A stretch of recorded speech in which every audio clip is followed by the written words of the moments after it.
Барлықтарыңызға сәлем. Алдыңғы видеоның комментарийінде көбіңіз FNAF туралы видео шығаршы депсіздер. Енді мен бүгін сол FNAF туралы 10 факт дайындадым. Егер ойынның толық сюжеті керек болса, комментарийге толық шолу керек деп жазыңыздар. Келесі видеода толық сюжетті айтып беретін боламын. Видеоға лайк басып, арнаға тіркелуді ұмытпаңыздар. Біз бастаймыз.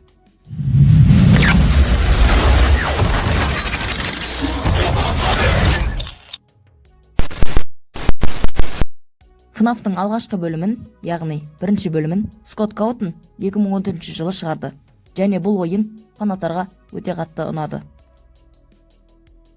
FNAF-тың бірінші бөлімін Скотт Каутон небәрі 6 айдың ішінде жасап шығарған. Ойынды ең бірінші танымал ютубер Markiplier YouTube арнасында ойнайды, және ол өзін FNAF-тың патшасы деп атаған. Ойында 4 аниматроник бар.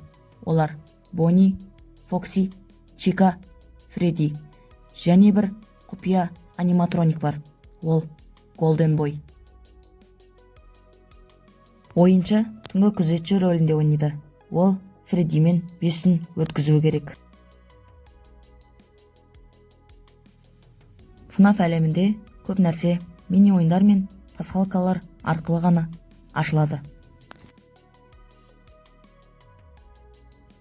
FNAF-ты алғашында тек компьютері барлар ғана ойнады. Өйткені FNAF-ты тек компьютер арқылы ойнауға болған.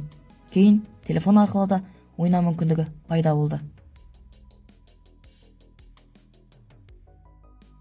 Скотт Каутон 2021 жылы енді ойын жасамаймын деп зейнетке кетті. Бірақ 2023 жылы FNAF-тың фильмі шыққанда ол сценарист болып қызмет атқарды. Әр күн өткен сайын аниматрониктердің жүріс-тұрысы қиындайды.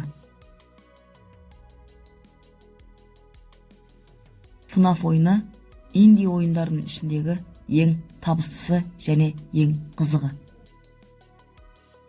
Осымен біздің видеомыз аяқталды. Келесі қай ойын туралы 10 факт дайындайын? Комментарийге жазыңыз. Лайк басып, арнаға тіркелуді ұмытпаңыз. Сау болыңыз.